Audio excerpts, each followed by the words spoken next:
Assalamualaikum warahmatullahi wabarakatuh.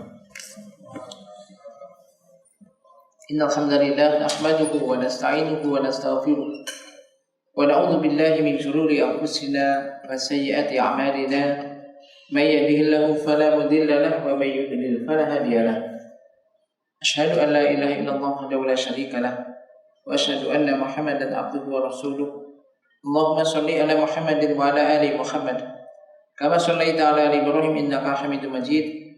Allahumma barik ala Muhammadin wa ala ali Muhammad kama barakta ala ali Ibrahim innaka Hamidum Majid. Ya ayyuhalladzina amanu taqullaha haqqa tuqatih wa la tamutunna illa wa antum muslimun.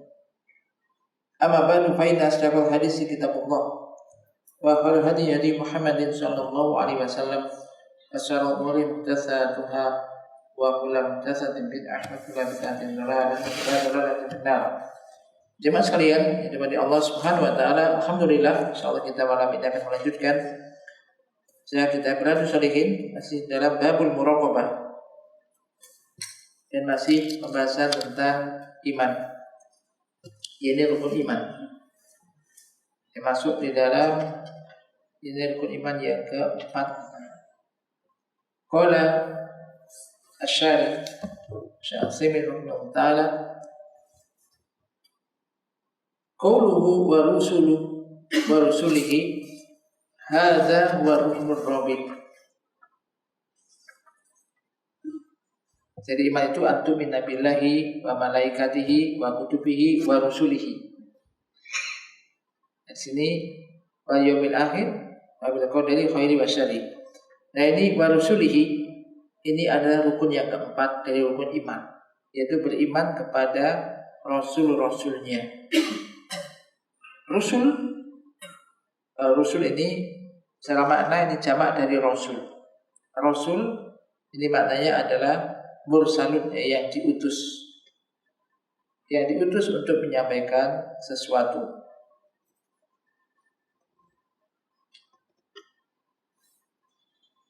Dan yang di sini maksudnya adalah yaitu seorang yang diberikan wahyu kepadanya, manusia diberi wahyu kepadanya dengan membawa syariat dan diperintahkan untuk menyampaikannya. Qala ar-rusulu humul bashar alladzina arsalahumullahu subhanahu wa ta'ala ilal khalqi wa ja'alahum wasitatan bainahu wa baina ibadihi fi tablighi syara'ihi. Para rasul mereka itu adalah manusia. Ya, para rasul juga manusia. Manusia yang diutus oleh Allah Subhanahu wa taala kepada makhluk yang lainnya, kepada manusia yang lainnya. Wa ja'alahum, dan Allah menjadikan mereka sebagai perantara antara Allah dan para hambanya dalam menyampaikan syariat-syariatnya. Wa hum basyarun khuliqu min abin wa ummin ila Isa bin Maryam alaihi salatu wassalam. Fa inna Allaha khalaqahu min ummin bila abin. Para rasul ini juga manusia yang mereka itu diciptakan melalui ayah dan juga ibu, kecuali Nabi Isa ibnu Maryam, Isa putra Maryam alaihi salatu wassalam, maka sesungguhnya Allah Ta'ala menciptakannya dari seorang ibu bila abid, tanpa ayah. Kemudian untuk apa para rasul diutus oleh Allah Ta'ala? Arsalahumullahu subhanahu wa ta'ala rahmatan bil ibad wa iqamatan lil hujjah alaihim. Allah Ta'ala mengutus para rasul ini sebagai rahmat bagi para hamba. Dengan rasul maka para hamba mengetahui syariat-syariat Allah Subhanahu wa taala sebagai rahmat bagi para hamba dan untuk menegakkan hujjah kepada mereka. Kama qala ta'ala, inna auhayna ilaika kama auhayna ila Nuh wan nabiyyin min ba'dih ila qaulihi rusulan mubasysyirin wa mundhirin li'alla yakuna linnasi 'ala Allahi hujjatun ba'da rusul.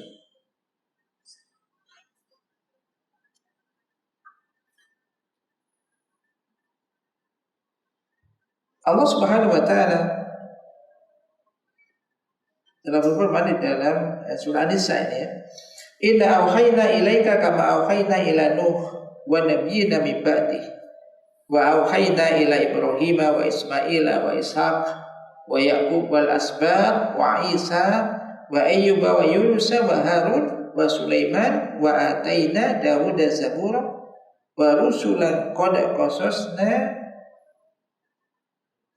alaika min qablu wa rusulan lam naqsusum alaik wa kallama Musa taklima rusulan mubasysyirin wa mundhirin li alla yakuna linasi 'ala Allahi hujjatun ba'da rusul wa kana Allahu 'azizan hakima.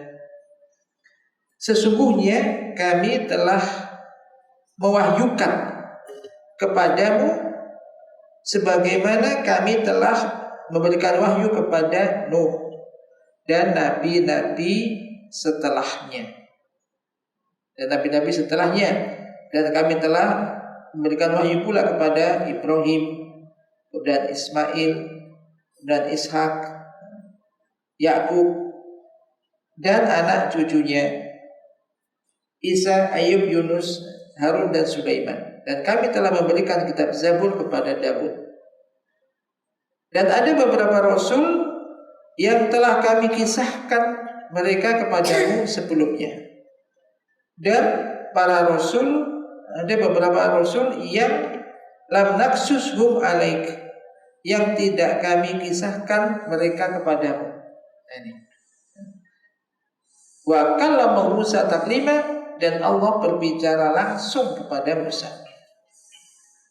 Rasul-rasul itu adalah sebagai pembawa berita gembira, mubasysyirin, yakni untuk memberi kabar gembira, wa mundhirin, dan juga untuk memberikan peringatan, agar tidak ada alasan bagi manusia untuk membantah Allah setelah rasul-rasul itu diutus.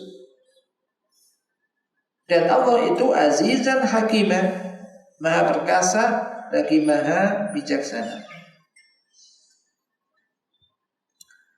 Berapa jumlah rasul? Nah, tadi kita sebutkan sana, ada yang disebutkan oleh Allah, ada yang tidak disebutkan. Berarti mereka jumlahnya banyak sekali. Ada nun katsirun, mereka jumlahnya sangat banyak. Awaluhum Nuh wa akhiruhum Muhammad sallallahu alaihi wasallam. Rasul yang pertama adalah Nabi Nuh, dan yang paling akhir adalah Rasulullah Muhammad sallallahu alaihi wasallam. Maka setelah Rasulullah, setelah Nabi Muhammad, tidak ada lagi seorang rasul. Dalilnya adalah firman Allah Subhanahu wa taala, "Inna auhayna ilaika kama auhayna ila Nuh wa nabiyyina min ba'di." Sungguh kami telah wahyukan kepadamu sebagaimana kami telah mewahyukan kepada Nuh dan nabi-nabi setelahnya. Demikian juga di dalam hadis yang sahih dan sahihain dan yang lainnya, di dalam hadis syafaah disebutkan ananasa yaumal qiyamati ya'tuna ila Nuh fayaqulun lahu ya Nuh anta awwalur rusul ila ahlil ardh. Bahwasanya manusia pada hari kiamat datang kepada Nabi Nuh. Datang kepada Nabi Nuh dan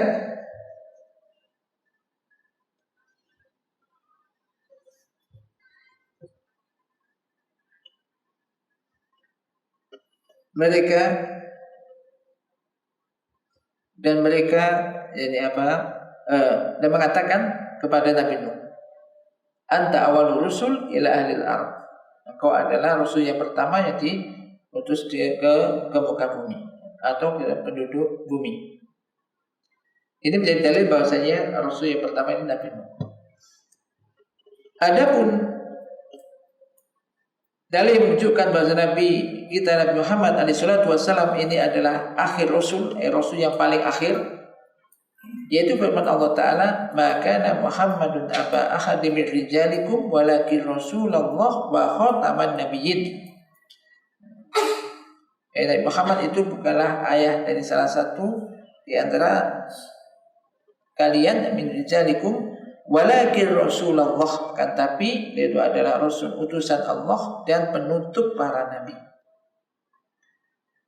Demikian juga di hadis yang sahih dari Rasulullah sallallahu alaihi wasallam bahwasanya beliau bersabda, ana khatamun nabiyyin, aku adalah penutup para nabi.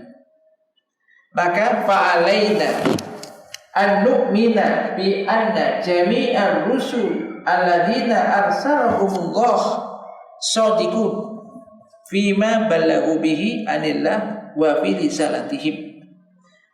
Wajib bagi kita untuk mengimani bahwasanya semua para rasul itu ada orang-orang para rasul yang diutus oleh Allah itu adalah shadiqun, jujur di dalam apa yang mereka sampaikan dari Allah Ta'ala dan juga di dalam risalah mereka. Yang kedua, alaina an nu'mina bi asma'i man uyyinat asma'uhum lana wa man lam nu'ayyan wa man lam tu'ayyan asma'uhum lana fa innana nu'minu bihim ala sabil ijmal. Wajib bagi kita untuk mengimani nama-nama rasul yang telah disebutkan nama-namanya kepada kita, dan adapun yang belum disebutkan, belum ditentukan nama-namanya kepada kita, maka kita imani secara global.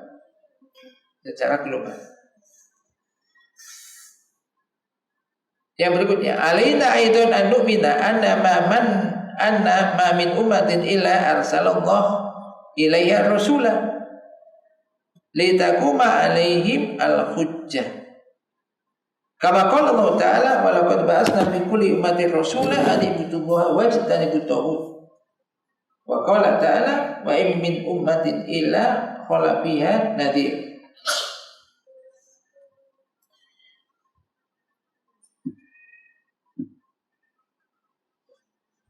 Yaitu wajib juga kita mengimani bahwasanya tidak ada umat kecuali Allah telah mengutus kepada mereka seorang rasul. Jadi Allah telah mengutus kepada mereka seorang rasul. Untuk apa? Litakuma alim hujjah, agar ditegakkan kepadanya hujjah, agar sampai kepada mereka ini apa? Hujjah. Sebagaimana Allah Subhanahu wa Ta'ala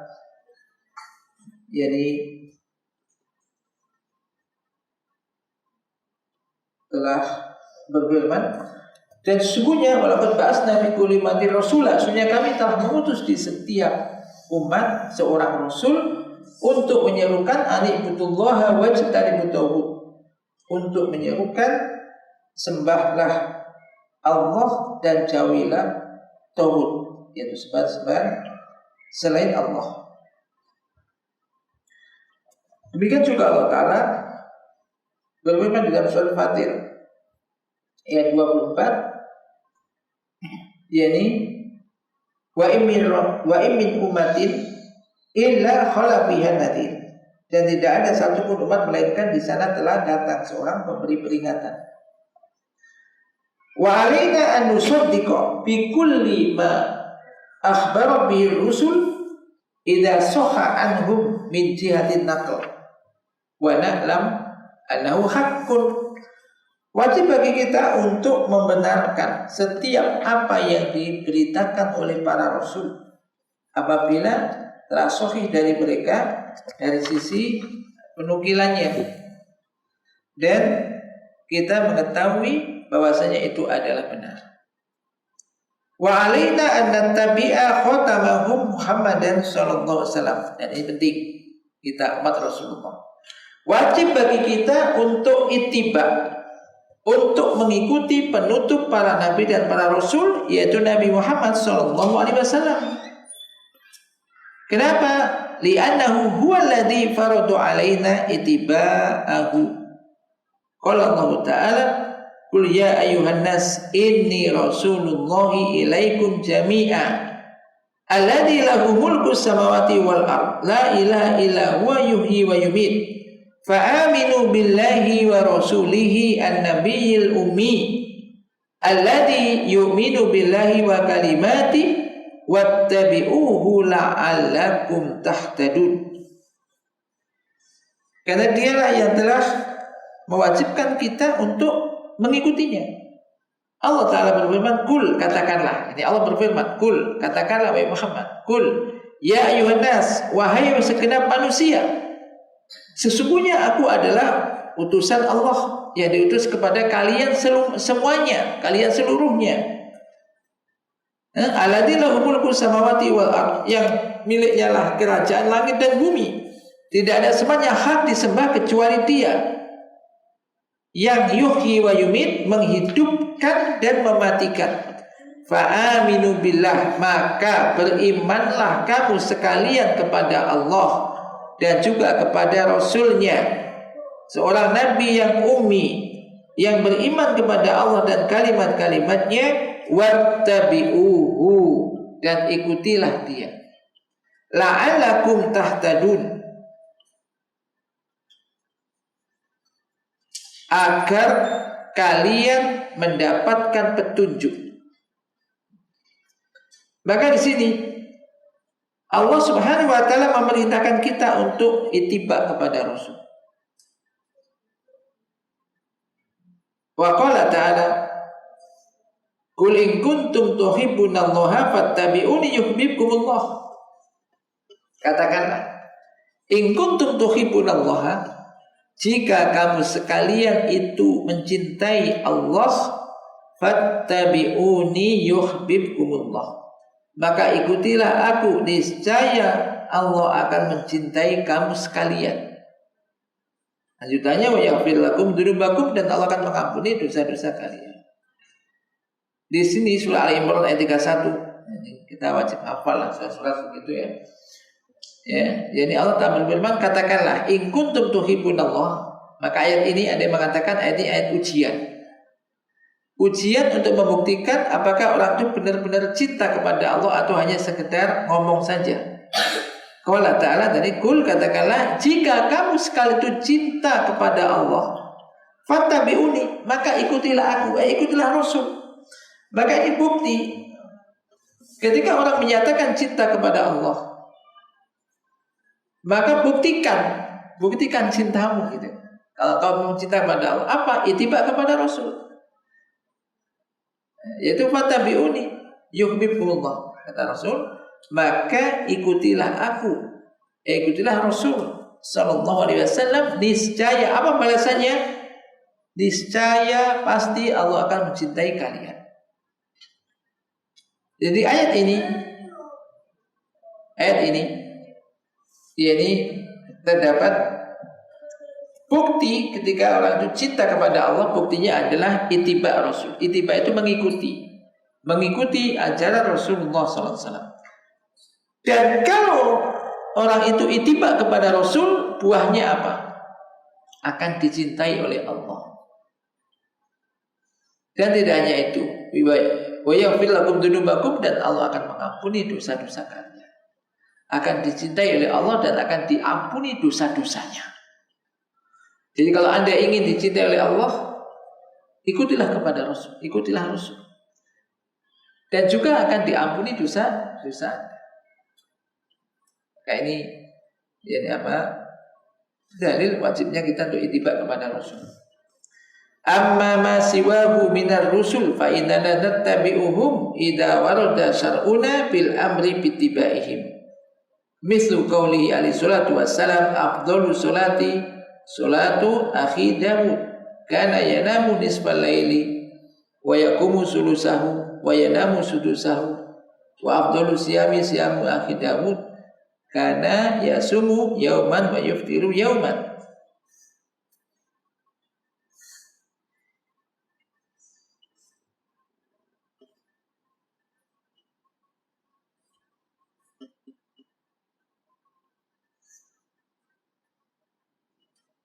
Adapun Rasul-Rasul selain Rasulullah SAW, maka kita ikuti mereka apabila datang syariat kita, yaitu memerintahkan kita untuk mengikuti mereka. Seperti sabda Nabi alaihi salatu wassalam, afdhalus shalah salatu akhir dam, yaitu salat yang utama, yang paling utama adalah salat saudaraku yaitu Nabi Daud. Kana yanamu nisfal lail, adalah Nabi Daud itu tidur separuh malam. Wa yaqumu sulusahu, dan bangun sepertiganya, dan kemudian tidur seperenamnya. Wa afdhalus siyam, dan puasa sunnah yang paling afdal adalah puasa saudara itu Daud, puasa Nabi Daud. Maka ada puasa Daud, puasa Nabi Daud, yaitu puasa sehari tidak.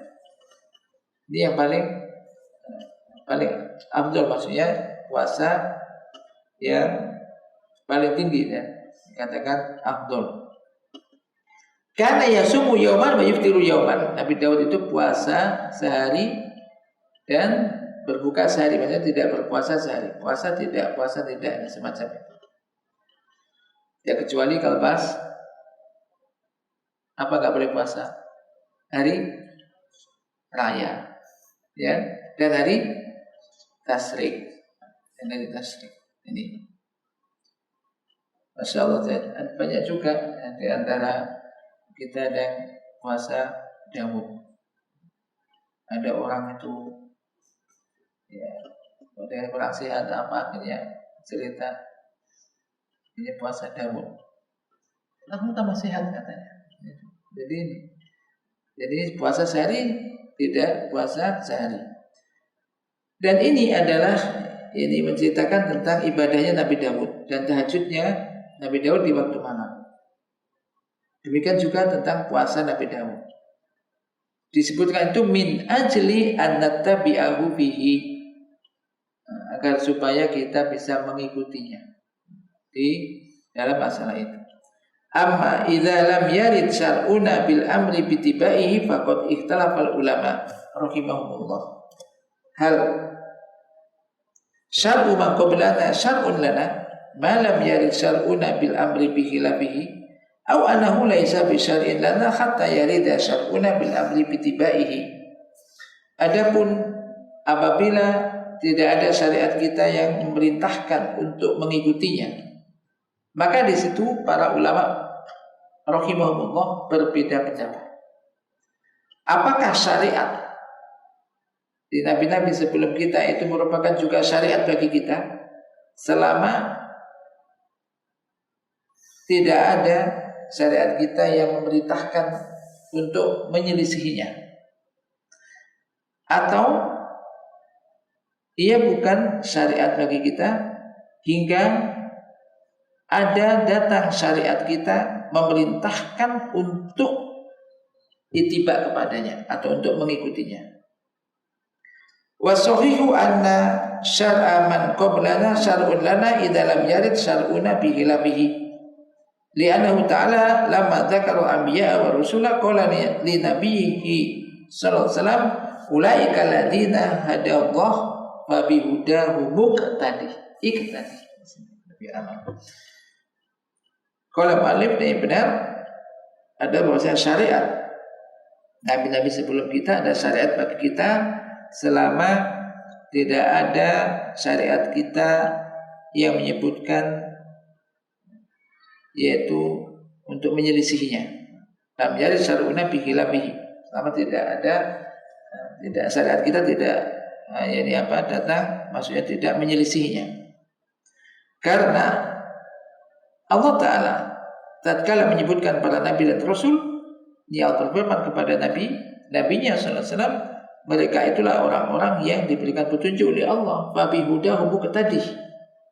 Maka ikutilah yang petunjuk mereka. Maka Allah Ta'ala memerintahkan nabinya Nabi Muhammad SAW untuk yaqtadi bi hadyi man sabaqahu, mengikuti petunjuk atau ajaran man sabaqahu, nabi-nabi yang sebelumnya. Wa qala ta'ala laqad kana fi qasasihim ibradul li ulil albab. Ini dalam surat Yusuf ayat 111, sesungguhnya di dalam kisah-kisah mereka itu terdapat ibrah, pelajaran bagi orang-orang yang berakal. Ini adalah akhir dari surat Yusuf, yang di situ Allah Ta'ala mengisahkan kepada kita tentang kisah Nabi Yusuf yang panjang, agar kita bisa mengambil pelajaran dari apa yang ada di dalam kisah itu. Walihada akhadha ulama rahimahumullahu min surat Yusuf fawaid katsirah fi ahkamin syar'iyyatin fil qada' wa ghairihi, wa akhadhu minha al-amalu bil qara'in indal hukm liqouli ta'ala wa syahida syahidu min ahliha in kana qamisuhu qudda min qubulin fasadaqat wa huwa minal kadhibin wa in kana qamisuhu qudda min dubulin fakadzabat wa huwa minas shadiqin faqalu hadhihi qarinah. Jadi oleh karena itu para ulama rahimahullah mengambil dari surat Yusuf ini faidah-faidah yang banyak, mengambil faidah yang banyak, yaitu terkait dengan hukum-hukum syar'i di dalam qada dan yang lainnya. Maka mereka mengambil darinya yaitu mengamalkan al-qarinah ketika menentukan hukum. Berdasarkan firman Allah Ta'ala, wa syahida syahidu min ahliha in kana qamisu qudda min qubulin fasaddaqat wa huwa minal kadhibin wa in kana qamisu qudda min dubulin fakadzabat wa huwa minas shadiqin. Ketika Nabi Yusuf mau diajak berzina oleh Zulaikha, lari, terus pakaiannya harus ketemu jadi tuannya. Akhirnya pakaiannya sobek, maka ada yang menyaksikan dari keluarganya dan memberikan usulan jika gamisnya pakaian Nabi Yusuf itu sobeknya dari kubul itu mana? Depan. Sobek depan nih. Maka berarti wanitanya benar. Dan ia termasuk yang dusta, maksudnya berarti yang mendahului, yang ngajak yang laki-laki. Wa in kana qamisu, jika kamisnya yang sobek itu bagian belakang, maka wanita itu dusta. Yang benar laki-lakinya, bahwa yang digandoli ada di belakang, yang lari. Ini qarinah namanya. Mereka mengatakan ini qarinah karena jika gamisnya, pakaiannya ini sobek dari depan, maka laki-laki itulah yang menginginkan wanita itu. Lalu faqaddat qamisuhu,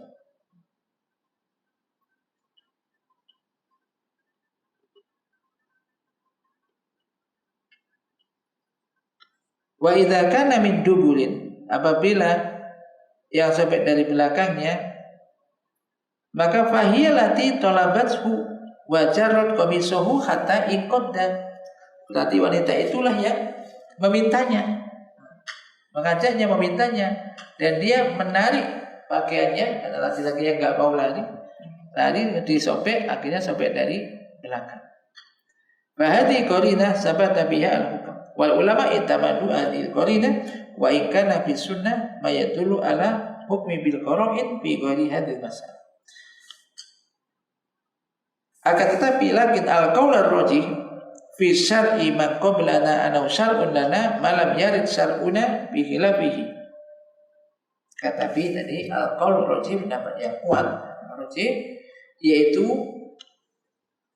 syariat man qablana, syariat nabi-nabi sebelum orang sebelum kita, ada merupakan syariat bagi kita selama syariat kita tidak menyelisihinya. Walil Rasul alaihi wassalatu wassalam alaina an nuhibbahu. Dan untuk para Rasul alaihi wassalatu wassalam wajib bagi kita untuk mencintai mereka dan untuk mengagungkan mereka sesuai dengan yang hak, yang menjadi haknya gitu.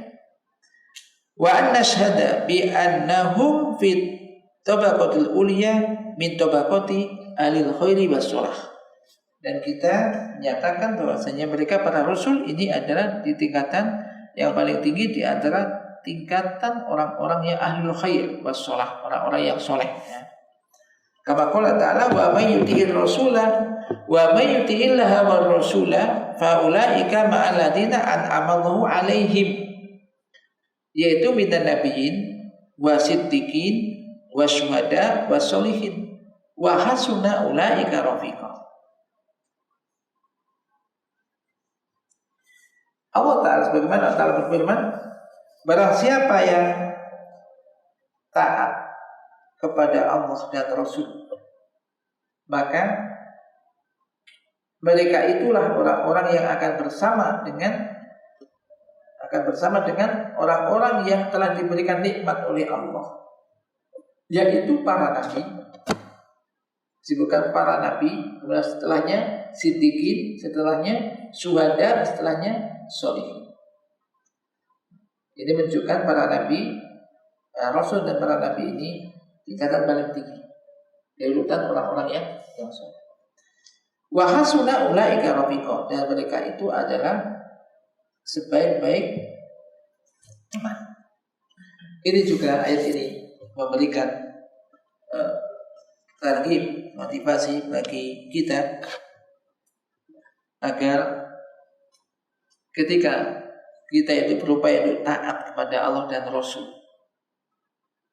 walaupun terkadang sendirian, di mana kita berada gitu, di lingkungan kita, kok hanya satu orang, dua orang, yang lain kok enggak, misalkan enggak begitu gitu kan, maka tetap tegar, wala tastau'is, jangan takut, dan jangan kemudian terasa sendirian, akhirnya mundur. Karena tak punya teman di sini. Siapa nanti temannya? Kalau orang itu tetap istiqomah, tegar, taat kepada Allah dan Rasul, berupaya untuk memegang syariat Allah dan Rasul, taat kepada Allah, mengikuti Rasulullah SAW, maka siapa temannya? Dia tadi para nabi, siddiqin, syuhada, sholihin. Jadi ini hakikat, ya, maka dikatakan wa hasuna ulaika rafiqa, kan sebaik-baik. Di akhirat semoga dikumpulkan bersama mereka. Jadi supaya orang tetap tegar untuk taat kepada Allah dan Rasul. Karena ya memang mungkin sunnatullah demikian. Jadi apa? Rata-rata ya memang sebagian besar manusia kadang bukan tidak tahu, kayak nama ya, semacam itu. Maka ukurannya bukan banyaknya, ukuran orang itu baik apa enggak amalnya atau juga ajarannya, itu bukan masalah banyak pengikut apa tidak, tapi sesuai dengan syariat apa tidak. Jika itu sesuai dengan nas, sesuai dengan Al-Quran, sesuai dengan Sunnah, maka taat kepada Allah dan Rasul walaupun sendirian, walaupun tidak banyak, maka tetap tegar, berbahagialah. Karena Allah mengatakan barang siapa yang taat kepada Allah dan Rasul, maka faulaika, maka mereka itulah mereka akan bersama dengan orang-orang yang telah an'amallahu alaihim, yang telah diberikan kenikmatan oleh Allah kepada mereka, yaitu para nabi, para siddiqin, syuhada dan sholihin, dan mereka adalah sebaik-baik teman.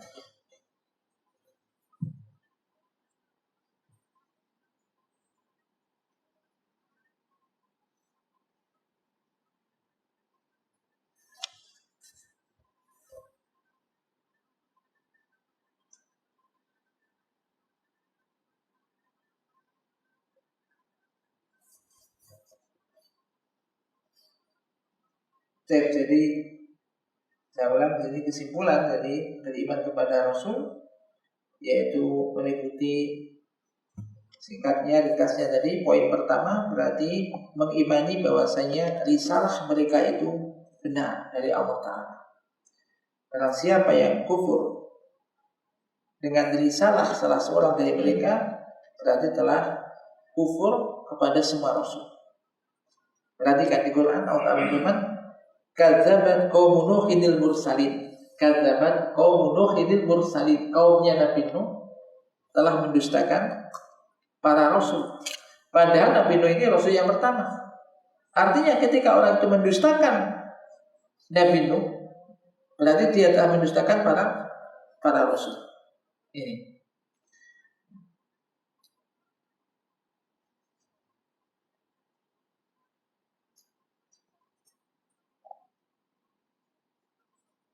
Maka orang-orang yang mendustakan Nabi Muhammad dan tidak mau mengikutinya, maka sama saja mereka juga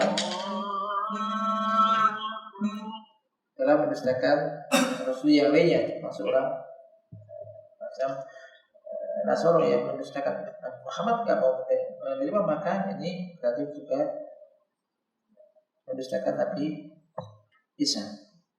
Kemudian yang kedua adalah ada dulu aja, ada dulu, kemudian nanti sedikit kita lanjutkan sedikit ya tentang iman kepada Rasul. Jadi ringkasnya tadi, iman kepada Rasul mengimani bahwa risalah mereka yang benar dari Allah Subhanahu wa Ta'ala. Yang kedua adalah mengimani yakni Nabi dan Rasul yang kita ketahui namanya, kita imani dengan namanya, seperti Nabi Muhammad, Ibrahim, Musa, Isa, Nuh, alaihi salatu wassalam, dan yang lainnya yang kita disebutkan namanya. Adapun yang tidak kita ketahui namanya, kita imani secara global. Yang ketiga adalah dengan membenarkan masuhanuhu min akhbarihim, yang tadi kita sebutkan juga, yang tadi membenarkan apa yang sahih dari mereka, dari apa min akhbari, berita-berita dari berita-berita mereka. Yang keempat, tadi yang keempat itu mengamalkan syariat Rasul yang diutus kepada kita, yaitu Rasulullah Muhammad SAW yang diutus oleh Allah kepada segenap manusia. Ini, jadi mengamalkan itu. Maka Allah Ta'ala berfirman apa? Fala wa rabbika la yu'minuna hatta yuhakimuka fima syajara bainahum tsumma la yajidu fi anfusihim kharajan mimma qadaita wa yusallimu taslima. Maka demi Rabbmu, tidaklah mereka beriman sampai mereka menjadikan engkau sebagai hakim di dalam perkara yang mereka perselisihkan di antara mereka. Kemudian mereka tidak mendapati di dalam diri mereka kharajan, rasa gerudel itu rasa tidak lapang, rasa gak enak, atau ada keterpaksaan dari apa yang mereka tidak mendapati dalam diri mereka, merasa berat tidak terhadap apa yang kau putuskan. Wa yusallimu taslima, namun mereka justru menerima dengan lapang dada. Kemudian yang terakhir, beriman kepada Rasul ini memberikan buah yang besar. Apa buah iman kepada para Rasul? Minha, di antaranya yang pertama adalah mengetahui rahmat Allah Ta'ala dan perhatian Allah Subhanahu wa Ta'ala kepada para hambanya, di mana Allah Ta'ala telah mengutus para Rasul kepada mereka agar mereka, para hamba ini bisa agar para Rasul ini membimbing para hamba ini menuju jalan Allah yang lurus, menjelaskan kepada mereka bagaimana para hamba itu beribadah kepada Allah, karena akal manusia ini tidak mampu untuk mengetahui bagaimana tata cara ibadah kepada Allah kecuali melalui jalan Rasul. Yang kedua adalah bersyukur kepada Allah Ta'ala atas nikmat yang agung ini. Maka suatu nikmat yang besar, yaitu nikmat diutusnya Rasul kepada kita, termasuk sampainya risalah Rasul kepada kita. Ini kenikmatan. Kenikmatan Anda mengetahui ini sunnah Nabi, ini ajaran Nabi. Ini ada suatu kenikmatan yang sangat agung. yang jelas lebih besar daripada kenikmatan dunia. Maka termasuk bisa ngaji, mempelajari hadis-hadis Nabi atau ayat-ayat Al-Quran atau hadis-hadis Nabi, ini kenikmatan. Yang ketiga adalah mencintai para Rasul alaihi wassalatu wassalam, mengangkat mereka tadi sudah kita sebutkan ya, dan menyanjung mereka sesuai dengan yang layak bagi mereka, karena mereka para Rasul utusan Allah Ta'ala, dan mereka telah beribadah kepadanya dan menyampaikan risalah Allah Subhanahu Wa Ta'ala, dan memberikan nasihat kepada para hambanya. Semoga Allah Subhanahu Wa Ta'ala menolong kita untuk bisa ittiba kepada Rasul kita Rasulullah Sallallahu Alaihi Wasallam dengan terus mempelajari syariat-syariatnya, termasuk apa hadis-hadisnya, karena hadis ini kalam ya sabda Rasul. Setelah mengetahui, kemudian kita bisa menerimanya, maka bisa menerimanya dan kemudian ittiba mengikutinya dan mengamalkannya di dalam kehidupan kita. Dan ini butuh sekali lagi jihadun nafas. Maka harus kita lawan hawa nafsu kita. Maka jihadun nafas bagaimana Ibnu Qayyim menyebutkan, ini ada 4. Yang pertama jihadun nafas untuk mencari ilmu. Jihadun nafas melawan hawa nafsu untuk ngaji, mencari ilmu, mencari kebenaran, mempelajari syariat Allah dan Rasulnya. Jangan dibawa oleh Rasul, ini butuh jihadun nafas. Yang kedua, butuh lagi jihadun nafas setelah mengetahui untuk mengamalkan ilmu itu, butuh jihadun nafas, melawan hawa nafsu kita untuk bisa mengamalkan ilmu yang telah didapatkan. Yang ketiga, ya jihadun nafas untuk bisa menyampaikan ilmu, mengajarkan ilmu itu kepada yang lain. Yang keempat, jihadun nafas untuk bisa sabar di dalam semua itu. Naktafi bihadza wa manfa'na bima 'allamtana wa 'allimna ma yanfa'una wa rzuqna ilman tanfa'una bihi. Wassalamu ala nabiyyina Muhammad. Subhanakallahumma wa bihamdika asyhadu an la ilaha illa anta astaghfiruka wa atubu ilaik. Assalamualaikum warahmatullahi wabarakatuh.